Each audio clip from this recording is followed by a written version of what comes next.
तो हम जुड़ रहे हैं एक खास अतिथि से जिनका नाम है रमेश पोखरियाल निशंक। किसी परिचय के मोहताज नहीं है और उन्होंने लेखन के क्षेत्र में एक बहुत बड़ा मुकाम हासिल किया है। तमाम इनकी किताबें हैं, कवि हैं, लेखक हैं। 14 सितंबर 1949 में ये तय कर लिया गया था कि हिंदी ही हमारी राष्ट्रभाषा होगी।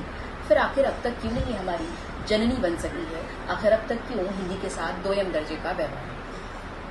मुझे लगता है कि पूरी दुनिया में हिंदुस्तानी एक ऐसा देश है जिसके संविधान की अनुसूची 343 से लेकर के 350 में बहुत स्पष्ट वर्णन है कि इस देश की राष्ट्रभाषा हिंदी होगी। गांधी जी ने और अंबेडकर जी ने दोनों ने मिलकर के ये संकल्प लिया था कि इस राष्ट्र की राष्ट्रभाषा हिंदी होगी, और संकल्प ही नहीं लिया था, वो संविधान में उल्लेखित है। संविधान की एक एक धारा को यदि देखा जाए तो उस संविधान ने ये भी कहा था कि 10 वर्ष तक, जब तक कि हिंदी पूरी ताकत के साथ नहीं आ जाती, वो 10 वर्ष उसकी भी अवधि तय की थी कि 10 वर्ष तक अंग्रेजी हिंदी के साथ चल सकती है, लेकिन उसके बाद हिंदी देश की राष्ट्रभाषा होगी। मैं समझता हूं कि ये भी उस संविधान के अनुच्छेद में है कि यदि उससे पहले भी राष्ट्रपति इस बात से सहमत हो जाते हैं कि उनको राष्ट्रीय भाषा घोषित करनी है हिंदी, तो वो एक अधिसूचना से हिंदी को राष्ट्रभाषा घोषित कर सकते हैं। उसी दिन से वो लागू हो जाएगा। मैं भी नहीं समझ पा रहा हूँ, किंतु तो करता है 1 साल 10 साल संविधान के अनुच्छेदों का उल्लंघन करने का यदि कोई दोषी हो सकता है, तो फिर जिन लोगों ने आज तक उन संविधान के उन अनुच्छेदों का पालन नहीं किया, वो दोषी क्यों नहीं है? और मैं समझता हूं कि मेरा सवाल ये नहीं कि भारत की संसद उसके लिए दोषी है, तो फिर कौन दोषी है? मुझे मालूम नहीं। यदि उन अनुच्छेदों का पालन नहीं हुआ तो इस पर विचार होना चाहिए कि संविधान के अनुच्छेदों के उल्लंघन करने वाले कोई भी लोग वो दोषी यदि हैं तो उनसे क्या बात होनी चाहिए।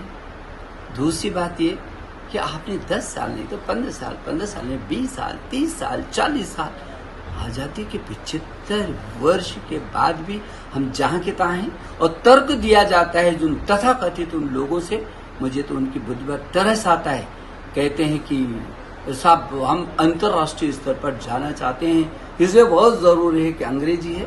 अंग्रेजी मातृभाषा, ये जितने दुनिया के विकसित देश हैं, चाहे वो जापान है, रूस है, चीन है, ये जो छोटे छोटे देश है, चाहे वो इंग्लैंड है, चाहे वो जर्मनी है, ये सारे जितने भी विकसित देश हैं, ये अपनी मातृभाषा में ही अपने सब कुछ करते हैं। ये जापान शुरू से अपनी मातृभाषा में करता है, वो किसी से पीछे है क्या?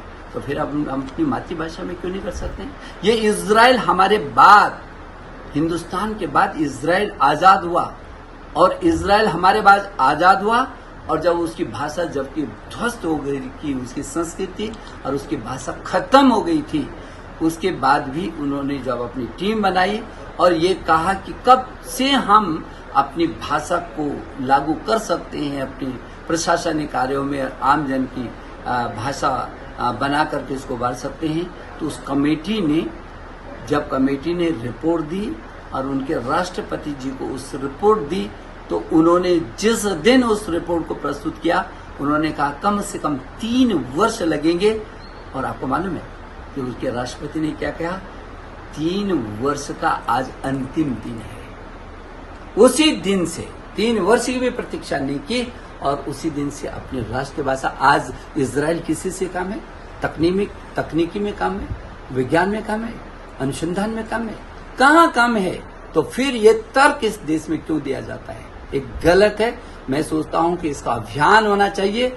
इस देश में हिंदी जिस दिन राष्ट्रभाषा होगी, जिस दिन सुप्रीम कोर्ट की भी भाषा और ये प्रतियोगी जो लोक सेवा आयोग की भी भाषा हिंदी होगी, उस दिन पूरे देश एक नई आयाम के साथ उभर करके आएगा। हाँ, मैं इस बात से सहमत हूँ कि जितनी हमारी क्षेत्रीय भाषाएं हैं, यदि तमिल है तो तमिलनाडु होना चाहिए, जो केरल है मलयालम होना चाहिए, उड़ीसा है उड़िया होनी चाहिए। जो भिन्न भिन्न जिनकी भाषाएं जिस राज्य की उसी भाषा में उसको कानून भी सुनना चाहिए, क्योंकि उस व्यक्ति को क्या पता, गांव के व्यक्ति को यदि कोई कोर्ट अपना निर्णय दे रहा है तो उसको पता ही नहीं कि बोल क्या रहा है, क्योंकि उसकी भाषा नहीं है अंग्रेजी, उसकी भाषा जिस प्रदेश की भाषा है उसको समझ में आना चाहिए। ये भी अधिकारों को हनन हो रहा है। इसलिए मैं समझता हूं ये बड़े अभियान की जरूरत है और इसमें निश्चित रूप में इस पे राष्ट्र की ये धरोहर के रूप में जो हिंदी को संविधान में दर्जा दिया था, जो राष्ट्र को एक सूत्र में पिरोने का हमको मंतव्य दिया था, जो राष्ट्रीय एकता और अखंडता का प्रतीक बन करके हिंदी को सुनिश्चित करने का काम किया था, वो आज तक भी नहीं हुआ। इसलिए मुझे भरोसा है कि जो आज हम हिंदी दिवस को जब मना रहे हैं तो तब पूरा विश्व हमारा अभिनंदन करे और पूरे देश एक सूत्र में बंध करके हिंदी को राष्ट्रभाषा के रूप में स्वीकार करे, ऐसा मैं समझता हूँ। जी हाँ, तो जैसा कि सर ने बताया कि हिंदी भाषा जो राष्ट्र की हृदय धारिणी थी, आज कुछ खामियों की वजह से या कुछ संवैधानिक नीतियों की वजह से हृदय विदारक स्थिति में पहुंची हुई है, तो इस पे इन्होंने अपने विचार प्रकट किए हैं। सर, युवाओं में हिंदी का बहुत क्रेज है, युवाओं को हम हिंदी से जोड़ भी रहे हैं लगातार, लेकिन आज तक हिंदी युवाओं का स्टेटस सिंबल नहीं बन पाया है। तो युवाओं को कैसे जोड़े, क्योंकि अंग्रेजी अपनी भाषा और अपनी स्थिति नहीं छोड़ रही। नहीं, स्वाभाविक की है। जो मैंने अभी कहा ना कि जब आप उस पर थोपेंगे, दूसरी भाषा को थोपेंगे, अपनी भाषा को दीनहीन रूप में करेंगे, तो तब तक तो देश ऐसे ही लड़खड़ाता रहेगा। और जैसे अभी आपने कहा, संविधान ने तो हिंदी को मजबूती दी, संविधान में कोई कमी नहीं है। संविधान ने तो बहुत साफ उल्लेख किया है इस राष्ट्र की राष्ट्रभाषा हिंदी को। और मैं समझता हूँ जिस दिन ये काम होगा उस दिन युवा के हाथ में ताकत है, इसी भाषा को लेकर के पूरे विश्व में परचम लहराएगा। जी, सर ने लगातार साहित्य को, खासतौर से हिंदी साहित्य को समृद्ध किया है। इनकी लेखनी, इनकी किताबें विश्वविख्यात है, लोगों ने पढ़ा है, सुना है, लगातार लिख रहे हैं। आज भी इस वर्तमान समय में भी ये काफी किताबें लिख रहे हैं और लगातार उस पर चर्चा भी हो रही है। सर, आपने जो साहित्य संसार को समृद्ध किया है अपनी लेखनी से, आगे क्या भविष्य की योजनाएं हैं? क्या कुछ है ऐसा जो हम साहित्य को और समृद्ध कर सकें और अग्रसर कर सकें एक नई दिशा में? देखिए, क्या होता है कि साहित्य वर्तमान को भी जीता है और भूत को भी साथ रखता है और भविष्य का भी रास्ता निर्धारित करता है। तो साहित्य की तमाम विधाएं हैं, चाहे कविता है, चाहे कहानी है, चाहे उपन्यास है, चाहे यात्रा वृत्तांत है, चाहे वो युवाओं के लिए प्रेरक विषय हो सकते हैं। तो जो साहित्य है वो किसी भी समाज का दर्पण होता है और उस दर्पण में अपना चेहरा दिखता है। यदि वो चेहरा ठीक नहीं है तो दर्पण को देख करके आदमी उसको ठीक ठाक करता है और ये कोशिश करता है कि वो अच्छा दिखाई दे। यदि वो अच्छा नहीं हो रहा है तो उसको ठीक करता है अच्छे होने के लिए। तो ये जो साहित्य है ये समाज को ठीक करने के लिए, समाज की स्थिति को सामने रखने के लिए, और यदि कोई चुनौती है तो उसका मुकाबला करके उसको रास्ता देने के लिए ये साहित्य कविताओं के माध्यम से, कहानी के माध्यम से, उपन्यास के माध्यम से ये आगे बढ़ता है। मुझे भरोसा है कि साहित्य में बहुत ताकत है युग को बदलने की, विचारों को बदलने की, लोगों की परिस्थितियों को बदलने की, एक निराशा में आशा का संचार करने की।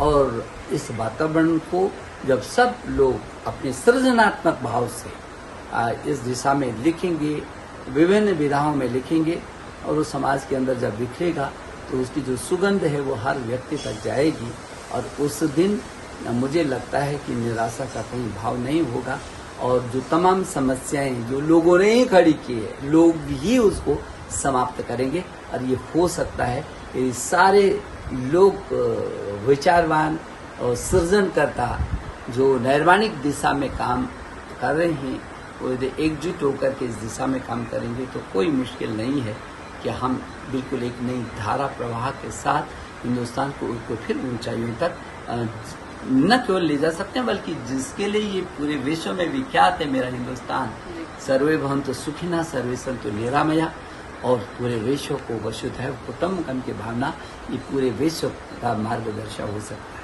जी हाँ, तो हम बातचीत कर रहे हैं निशंक सर से, रमेश जी से, रमेश पोखरियाल जी से, जिन्होंने अपनी भाषिक यात्रा को, अपनी साहित्यिक यात्रा को अपने शब्दों में पिरोकर आप तक पहुंचाया है। जी हाँ, मैं ये भी बताते चलूं कि ये साहित्य के आकाश के टिमटिमाते तारे हैं जो लगातार उभर रहे हैं, लगातार लिख रहे हैं और टिमटिमाते रहेंगे, ऐसी मेरी उम्मीद भी है, अपेक्षा भी है और देश की भी अपेक्षाएं हैं। सर, ऐसी कोई घटना याद आ रही हो, अंतिम प्रश्न लूंगी, जिसने रमेश को एक लेखक के तौर पर स्थापित किया? कोई ऐसी घटना, क्योंकि आपकी कहानियों में बहुत मर्म दिखता है, आपकी कहानियां कहीं न कहीं भावुकता का भाव लपेटे हुए कहीं न कहीं, तो क्या है कोई ऐसी घटना याद आ रही हो जिसने आपको एक स्थापित लेखक बनाया? मुझे लगता है कि एक ही घटना ने हर श्वास में, हर कदम में, हर दिन में, हर क्षण, हर पल जो घटती घटनाएं हैं, वही मुझे लगता है मेरे लेखन की प्रेरणा है, जिसको मैंने देखा है, झेला है, महसूस किया है, जिससे मैं रात और दिन जूझ रहा हूँ, जो विषम परिस्थितियों में मैं लोगों को देख रहा हूँ, तो जो मैं एहसास करता हूँ उसको मैं शब्दों में पिरोने की कोशिश करता हूँ। जो मेरी छटपटाहट है, मेरे मन में जो हलचल मचती है, और जो मेरा मन कभी दुखी होता है, कभी विभिन्न परिस्थितियों से गुजरता है, ये विभिन्न परिस्थितियों से गुजरना, उन घटनाओं को देखना, उनको एहसास करना ही मेरे शब्दों की अभिव्यक्ति की साहित्य में परिवर्तित करना होता है। जी हाँ, तो हम बातचीत कर रहे हैं लगातार हिंदी दिवस पर, हिंदी साहित्य पर और सृजन पर। हमारी चर्चा चल रही है रमेश सर के साथ और ये बता रहे हैं कि कैसे इनकी यात्रा शुरू हुई और किस तरह से ये तदंतर आगे बढ़ती जा रही है। सर, चलते चलते एक सवाल और, अंग्रेजी की चादर समेटे ओढ़े युवाओं के लिए आज क्या संदेश है, क्योंकि पूरा देश हिंदी उत्सव मना रहा है? मुझे लगता है मैं युवाओं को कभी दोष नहीं देता, लेकिन मैं उनसे आग्रह करना चाहता हूँ कि अंग्रेजी सहित सभी भाषाओं का हम सम्मान करते हैं, लेकिन अंग्रेजी हमारे देश की भाषा नहीं है।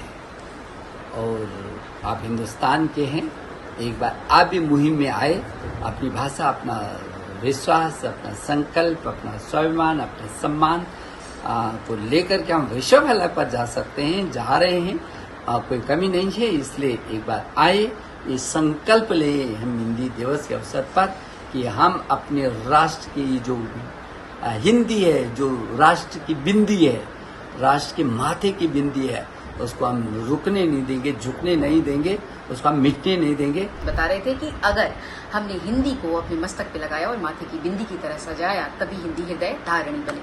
बहुत बहुत शुक्रिया सर, आपने समय दिया और आपने हिंदी को लेकर देश के युवाओं तक संदेश पहुंचाया।